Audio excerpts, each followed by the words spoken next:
This episode brought to you by the Pirated Broadcast Network. I said, "Who has arrested you?" He says, "Americans, and I don't know where they're taking me." And the line was disconnected. For over a month after his arrest, his family had no idea of his whereabouts. Finally, they received a letter. He had been taken to Guantanamo Bay. Everything about these detentions is designed to render these human beings into this state of total dependence on the United States military. They're held in solitary, they're manacled when pulled out for interrogation, they're interrogated at great length, they can't reach out to anybody, they can't call a lawyer, they can't call their families. These people are entirely at the mercy of the military with no end in sight to their detention, and not surprisingly, there have been suicide attempts. At last count, more than 30 of the Guantanamo Bay detainees had tried to kill themselves. We don't hear about that anymore because the government no longer reports suicide attempts. Begg's family had no understanding of the graveness of his circumstances. The few letters they did get from him avoided details altogether. In fact, he was trying to avoid everything because I had bypass operation and I was not well enough. So he was not writing anything clear to me. After a year, I wrote to him that I am very well, there is nothing wrong with me. Then, in response to that letter, he wrote me a letter saying that I'm pleased that you're well. Pleased to know that you can do all the activities, but my position is different. I haven't seen moon, sun, or natural light for the last 1 year, except 2 minutes. I've been kept like an animal in a cage. They don't give me food.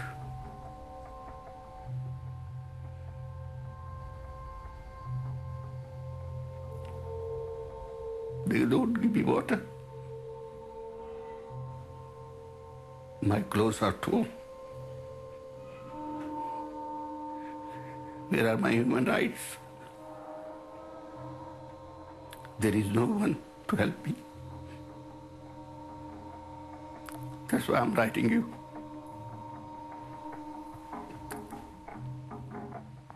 So please help me if you can. That letter actually tore me apart. I didn't know what to do.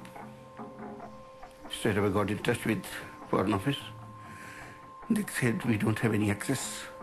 Americans won't allow us to go there, so we do not know anything about him. If we hear, we will let you know. They never ever did anything. What Begg's father is asking for his son is specifically guaranteed in tenets of international law. He wants an impartial trial. If he is guilty, he should be punished. If he is not guilty, why should be there? The United States has refused to abide by the Geneva Conventions. There are the rules of war that were developed after World War II. Basically what they say is when you capture people during a war, you have to treat them humanely. You have to give them medical assistance. You have to, first of all, decide who they are. You know, they get this right to this tribunal that decides, are you a prisoner of war? Are you a civilian? Do you have nothing to do with this whatsoever?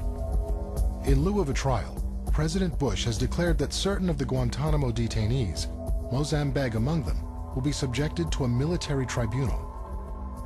There is no presumption of innocence in this process because to even go to a military commission, you have to be presumed to be a terrorist. And they're using that as justification to lower the standards of justice that we're used to in this country. President Bush has already let it be known how he feels about these people. Well, the only thing I know for certain is that these are bad people. And we look forward to working closely with the Blair government to deal with the issue.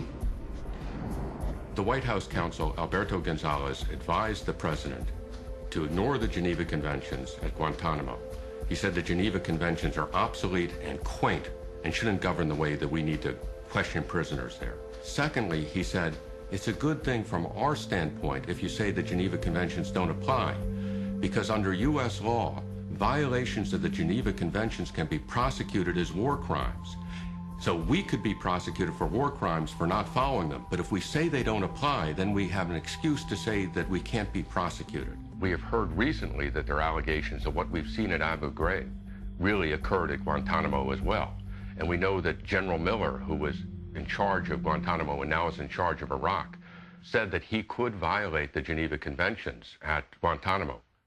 One of the real concerns when we treat others like this in the name of fighting a war is that others fighting us can treat our soldiers like this.